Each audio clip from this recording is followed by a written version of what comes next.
Boards में molarity molarity और साथ में मोल फ्रैक्शन बहुत ज़्यादा इंपॉर्टेंट होते हैं, इसलिए आज हम यहाँ पर इन तीनों को यहाँ पर डिस्कशन करते हैं। तो चलिए सबसे पहले हम लोग यहाँ पर मोलैरिटी के बारे में बात करते हैं। Molarity is the number of moles of present in 1 litre of solution. Okay, आपको यहाँ पास 1 लीटर सोल्यूशन में जो भी हमारे पास सॉल्यूट है उसके कितने हमारे पास पार्टिकल्स की नंबरिंग है उसको हम लोग क्या बोलते हैं, मोलैरिटी बोल देते हैं। एक और बार फिर से बताता हूँ आपको, ठीक है। Molarity of a number of, अरे सॉरी, यहाँ पर 1 लीटर आपने सॉल्यूशन लिया, ठीक है। उसमें यहाँ पर हमारे पास जो सॉल्यूट है, ठीक है, सॉल्यूट के कितने पार्टिकल्स यहाँ पर प्रेजेंट है वो सब हमारे पास क्या बोलेगा, उसको हम मोलैरिटी बोलेंगे। ओके, यहाँ पर हमारे पास इसको हम यहाँ पर कैपिटल एम से यहाँ पर रिप्रेजेंट करते हैं। कैपिटल एम इज इक्वल क्या है, मोल्स ऑफ सॉल्यूट, ठीक है। हमारे पास जितने भी सॉल्यूट के मोल्स है और volume of solution. Volume of solution 1 litre हमारे पास सॉल्यूशन होगा, उसमें कितने हमारे पास सॉल्यूट के मोल्स यहाँ पर प्रेजेंट है उसको हम यहाँ पर मोलैरिटी बोल देंगे।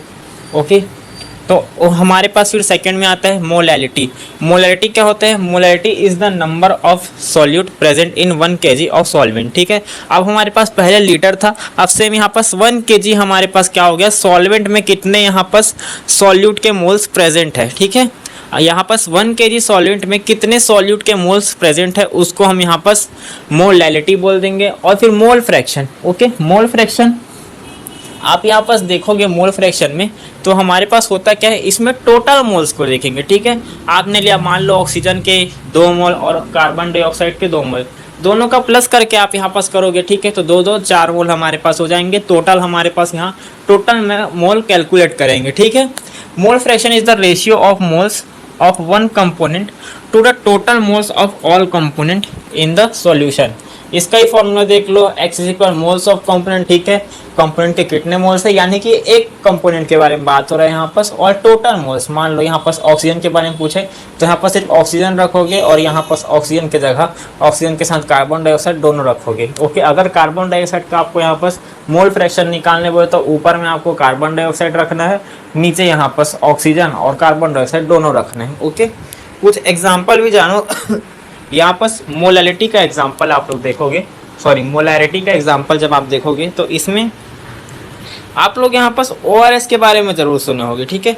ORS हमारे पास एक क्या बोल सकते हैं, 1 लीटर पानी में आप इसको घोलते हैं, ओके, घोलते हैं तो हमारे पास क्या है इसमें ORS से आप समझ सकते हो। ORS का पैकेट एक अलग आता है, उसमें थोड़ा बहुत 100 ग्राम रहता है या फिर 50 ग्राम रहता है, उसमें थोड़ा बहुत 1 लीटर पानी के लिए हमारे पास होता है, ठीक है। उसमें यहाँ पर जितने ORS के मोल रहते हैं वो प्रेजेंट होते हैं, वो उस 1 लीटर पानी में घोल के आप उसको पीते हैं। ओके, घोल के आप उसको पीते हैं। ये हमारे पास एक मोलैरिटी का छोटा सा एग्जाम्पल हो गया। और विनेगर में बात करोगे, विनेगर हमारे पास जो हम आपने क्या सुना है, विनेगर में एसिडिक एसिड एक निश्चित मोलैरिटी में होगा, ठीक है। एक हमारे पास क्या बोल सकते हैं, एक निश्चित मोलैरिटी में हमारे पास उसमें एसिडिक एसिड होता है विनेगर में, ठीक है। अगर एक्स्ट्रा हमने डाला, ठीक है, एक्स्ट्रा हमने डाला तो कोई मतलब नहीं है, यहाँ पर ज़्यादा वो एसिडिक हो जाएगा, है ना, ज़्यादा एसिडिक हो जाएगा जिसके कारण वो यूज़लेस हो जाएगा हमारे पास, ठीक है।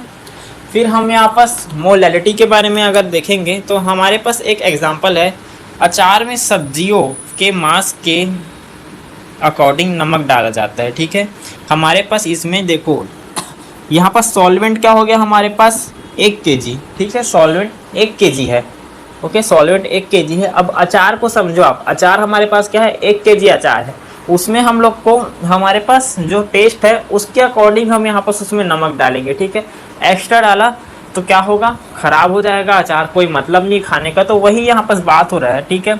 अचार को आप लोग यहाँ पास क्या समझो, सॉल्वेंट समझो और नमक है सॉल्यूट, तभी हमारे पास क्या होगा, एक परफेक्ट हमारे पास जो क्या होगा, पिकल अच्छे से बनेगा।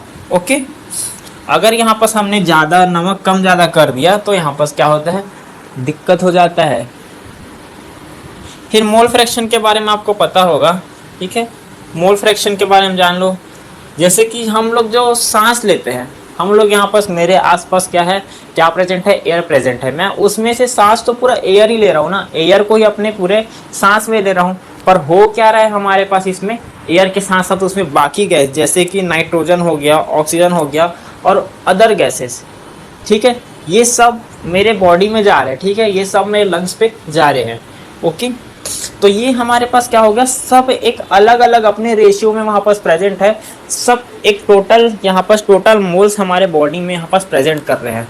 समझे, आपने बायोलॉजी में पढ़ा होगा, आपने यहाँ पास रेस्पिरेशन पढ़ा होगा, उसमें आपको पता है जब आप यहाँ पास सांस के बारे में हम पढ़ते हैं, हमारे पास रेस्पिरेशन के बारे में पढ़ते हैं, तो हमको ये पता चलता है हम लोग सांस में एयर लेते हैं, ठीक है, हम रेस्पिरेशन में एयर लिया, एयर में यहाँ पास बहुत सारे टाइप्स के गैसेस रहते हैं, सबके अलग अलग मोड रहते हैं। जैसे कि नाइट्रोजन 78% रहता है, ओके, कार्बन डाइऑक्साइड 21% और ऑक्सीजन अदर गैसेस 1%। तो ये सब अपने अपने यहाँ पास क्या है, क्वांटिटी में जा रहे हैं। ओके, और कुछ जान लो यहाँ पास मोल फ्रैक्शन में एक और एग्जांपल है, कोल्ड ड्रिंक में CO2 गैस, पानी और चीनी आदि घुले होते हैं, मतलब बाकी सब घुले होते हैं, और सबका यहाँ पर सबका खुद का अलग अलग, चलो बताता हूँ, ठीक है। हमारे पास आपने कोल्ड ड्रिंक लिया, ठीक है, कोल्ड ड्रिंक में वहाँ पास हमारे पास बाकी चीज़ जो हमारे पास पानी रहता है, शक्कर रहता है ना, और CO2 गैस रहते हैं, सब अपने अपने क्वांटिटी में घुले होते हैं भाई, सब अपने अपने हिसाब से घुले होते हैं, सबका अलग अलग यहाँ पास मोल फ्रैक्शन होगा, सब अलग अलग यहाँ पास क्वांटिटी में होते हैं, कोई 10 मोल है, कोई 20 मोल है, कोई 5 मोल है, इस तरीके से रहते हैं, टोटल सब जुड़ते हैं। ओके, तो ये था हमारे पास मोलैरिटी, मोलैलिटी और मोल फ्रैक्शन। ओके, वीडियो पसंद आया होगा तो वीडियो को लाइक करो, सब्सक्राइब करो चैनल को, और शेयर ज़रूर करो।